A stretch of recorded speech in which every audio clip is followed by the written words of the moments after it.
爷爷今天主打一个陪伴，可以说是瑞宝辉宝的贴身管家了，无时无刻不在园区观察着姐妹俩的动态。早上的江爷爷和盛熙阿姨来到园区打扫卫生，辉宝这里主打一个雨露均沾，陪爷爷玩耍的同时也没忘记姨姨们。辉宝一下扑到姨姨们所在的窗前，引得姨姨们一下就全围了上来。辉宝现在也懂怎么拿捏了，妥妥的宠粉行为。陪完姨姨后，辉宝还没忘记爷爷，转头又走向了爷爷。辉宝一整个全方位拿捏，而江爷爷看到辉宝的行为后，连连夸赞辉宝是越来越会营业了。一会儿等爱宝去室外玩耍后，江爷爷又来到了园区。江爷爷站在远处，一时看得入了神。江爷爷从瑞宝和辉宝这调皮的模样上看到了福宝小时候的身影。江爷爷走上前，将辉宝当成了福宝，想让瑞宝面朝姨姨们坐好。但是瑞宝就是瑞宝，福宝就是福宝，瑞宝没有听爷爷的话。爷爷走后，瑞宝就离开了座位，爬到了妹妹身边。瑞宝就想和辉宝粘在一起，或许这也是双胞胎不同的原因所在。因为对福宝来说，小时候的玩伴只有妈妈和爷爷，而福宝独立后离开了妈妈，身边就只剩下爷爷了。所以福宝对于爷爷的依赖远胜过任何人。爷爷在给福宝当做自己亲孙女的同时，福宝也是给爷爷们当成了自己的亲爷爷。亲爷爷怎么摆弄自己，自己都不会抗拒，反而还很喜欢，所以福宝就很听爷爷的话。而对于瑞宝辉宝，现在他们除了对爷爷的依赖，更多的是对对方的依赖。从小一起相互陪伴着长大，无时无刻不在一起，所以双胞胎对彼此的感情比爷爷更加深厚。就算爷爷让瑞宝做好，但瑞宝还是想要跟辉宝粘在一起。江爷爷从瑞宝辉宝这里离开后，来到乐宝这儿，江爷爷就这样简单的跟乐宝进行了一下眼神交流，就明白了彼此的意思。男人之间就是这么的默契。盛熙阿姨担任保家责任饲养员后，工作起来越来越有模有样了。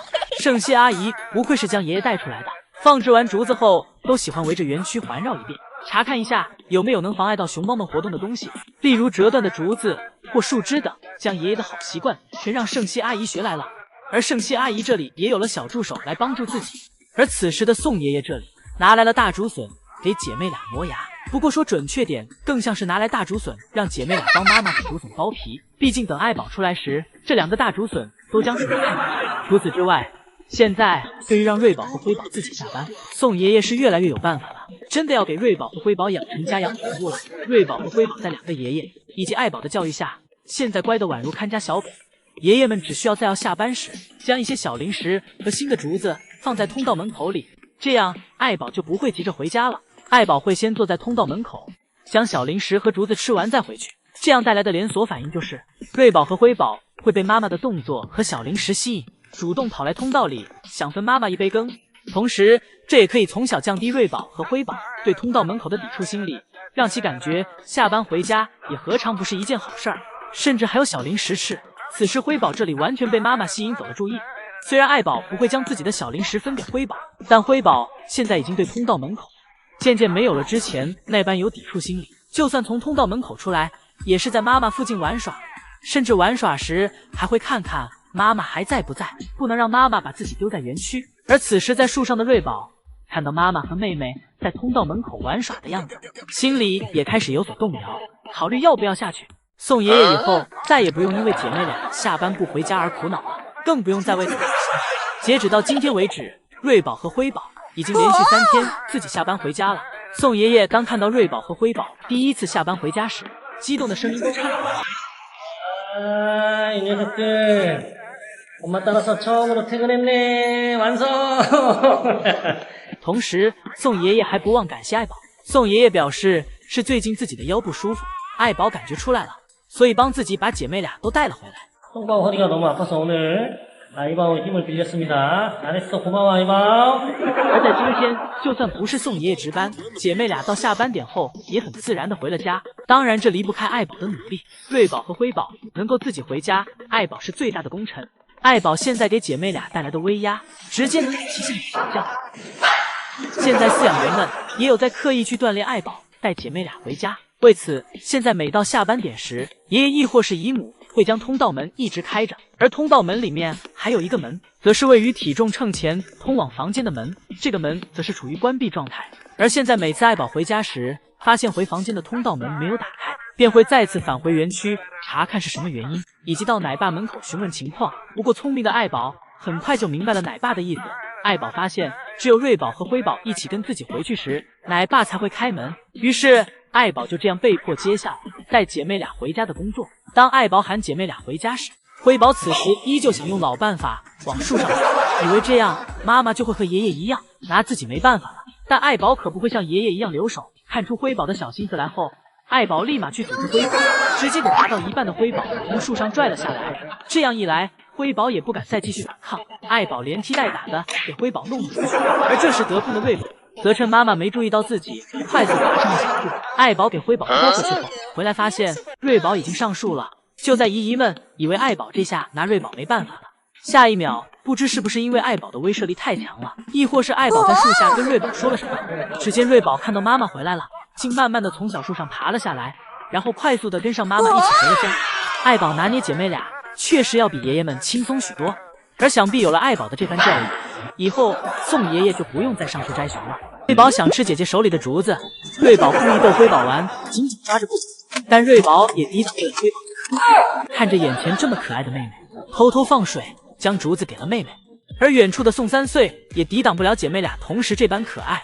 宋三岁看到姐妹俩这么可爱，给了姐妹俩一人一块胡萝卜，这样姐妹俩就不用再抢竹子了。起初瑞宝这里还在贪恋爱宝嘴里的那口小零食，而宋三岁来到园区，拿着胡萝卜对着瑞宝晃了晃，瑞宝接着就要从小亭子上下去。瑞宝口太急了，身体还没到嘴就先到了，结果给胡萝卜撞掉了。宋三岁看到了，赶紧捡起来给胡萝卜在衣服上擦干净。而爱宝这里也很懂事儿，知道胡萝卜不是给自己的，也不会下去跟女儿们抢。紧接着轮到辉宝了，辉宝也吃上小胡萝卜后，宋三岁给姐妹俩抱在一块儿。就这样，姐妹俩坐在宋三岁身边，乖乖的吃着胡萝卜。此时的瑞宝、辉宝只为宋三岁营业，而楼上的姨姨们都看不下去了，都想跟宋三岁换个观看位置。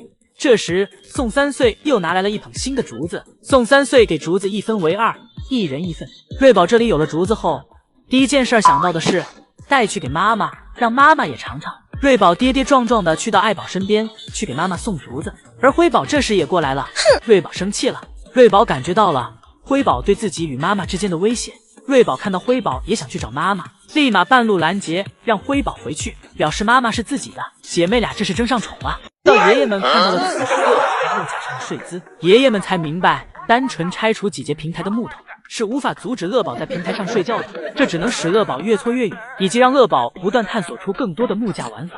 乐宝这一操作，属实是给爷爷的心提到了嗓子眼。毕竟平台中间拆了几个木头，爷爷们也害怕乐宝睡觉睡舒服了，忘记了这一点，导致乐宝摔下来。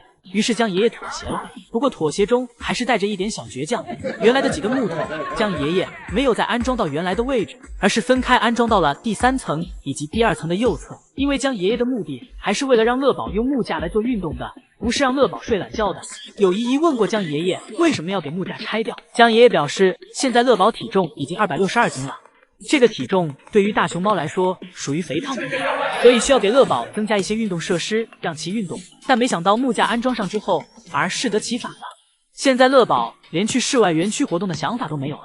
江爷爷表示希望乐宝能懂得自己的用心良苦，不过乐宝这次对奶爸这次的以前在第3层上乐宝是无法这般优雅坐着的，不过这次奶爸给自己在上面固定了2根木头后，乐宝可以坐在上面。